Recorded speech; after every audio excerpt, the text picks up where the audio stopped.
Every gardener dreams of a raised bed that stays fertile, holds moisture, and doesn't collapse after one season. Yet, so many raised beds fail because they're filled wrong from the start. Too much soil, and it compacts into a heavy block. Too many branches, and it dries out before roots can spread. Too much compost, and it burns out quickly, leaving the bed hungry. The truth is, the secret to a raised bed that lasts isn't just what you put in, it's the ratio of cardboard, branches, compost, and soil layered in balance. When the ratios are right, the bed doesn't just grow vegetables for 1 year. It becomes a living system that feeds plants for many seasons without constant input. So, raised beds aren't just boxes full of dirt. When layered properly, they function kind of like a slow-release compost pile hidden beneath your crops. Cardboard suppresses weeds while drawing in fungi, branches act as a sponge and long-term carbon source, compost delivers nutrients and microbes, and soil provides structure and mineral balance. If any one of these ingredients dominates too heavily, the bed either compacts, dries, or collapses. Ratios ensure that decomposition and plant growth stay in sync. In other words, the balance of materials controls how much moisture is stored, how quickly organic matter breaks down, and how resilient the bed becomes over time. Cardboard is always the first layer in a raised bed because it blocks weeds while creating a fungal highway. 1 or 2 sheets of plain brown cardboard are enough to cover the entire base. Any more than that and the bed takes too long to breathe, creating anaerobic pockets. The ideal ratio here is simple. For every square meter of raised bed, use no more than 2 layers of soaked cardboard. Wetting it thoroughly before adding branches ensures fungi move in quickly and roots eventually push through. This thin layer suppresses grass and weeds without smothering the entire bed. On top of the cardboard comes the coarse woody material. This layer is where many gardeners go wrong, either leaving it out entirely or piling it too high. Branches act like the skeleton of the bed, holding air spaces, soaking up excess water like a sponge, and slowly releasing carbon as they decompose. The ratio to aim for is about 25 to 30% of the total depth of the bed. For a 2-foot deep raised bed, this means, 6 to 8 inches of branches at the base. Mixing diameters works best. Thicker branches, about 2 to 3 inches wide, go at the bottom, then smaller sticks are layered above them.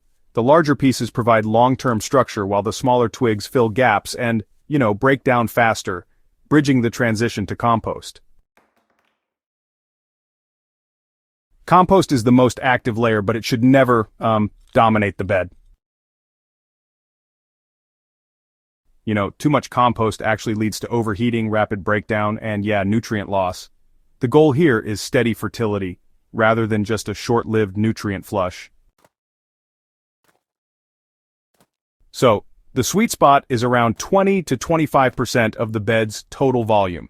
In a 2-foot bed, this works out to about 5 to 6 inches of compost layered above the branches. This ratio honestly ensures there are enough nutrients to kickstart plant growth, while still leaving room for mineral soil to anchor those roots. So compost can be garden waste, leaf mold, aged manure, or even kitchen scraps that are fully broken down.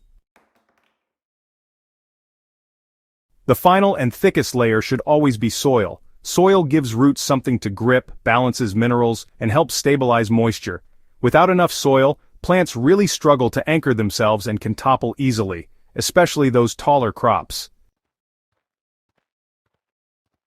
Ideally, soil should make up about 40 to 50% of the raised bed's depth.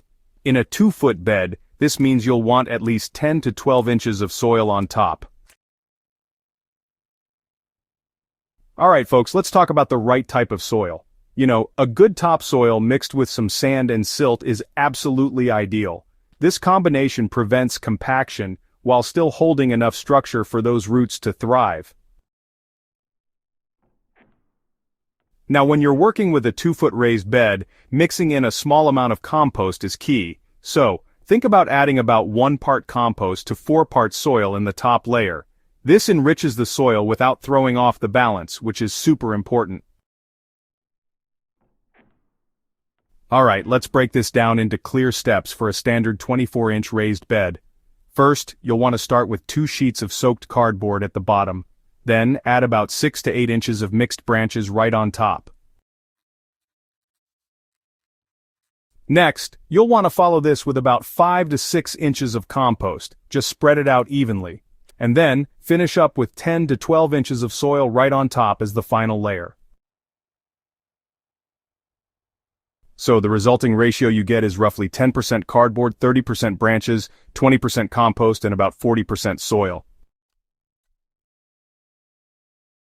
This ratio, it holds moisture, breathes properly, and makes sure nutrients are released gradually instead of all at once. It's really a system that works just like a forest floor where carbon and nitrogen are always being recycled.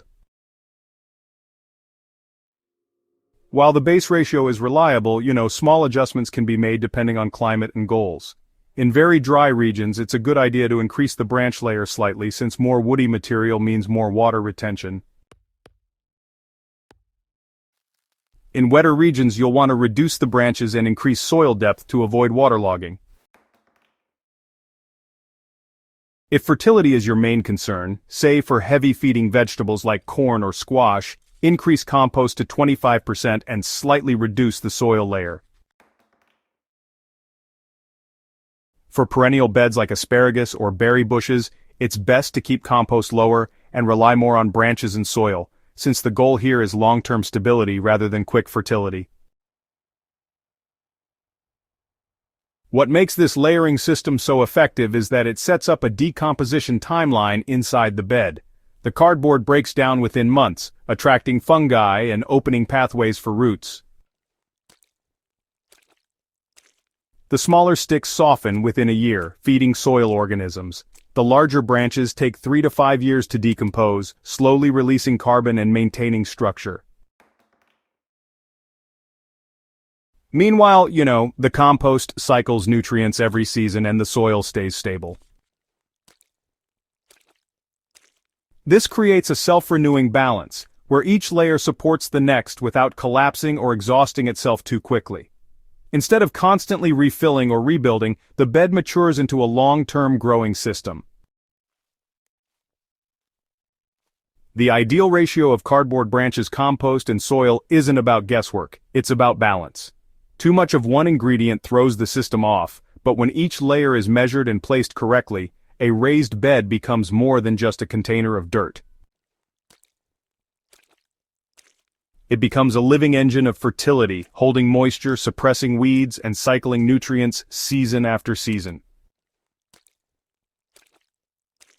With the right ratios, roughly 10% cardboard, 30% branches, 20% compost, and 40% soil, you set up a raised bed that doesn't just grow vegetables for a season but sustains them for years. If you found this guide valuable, subscribe to Hydrohaven and share it with fellow gardeners who want to build beds that last and thrive without constant struggle.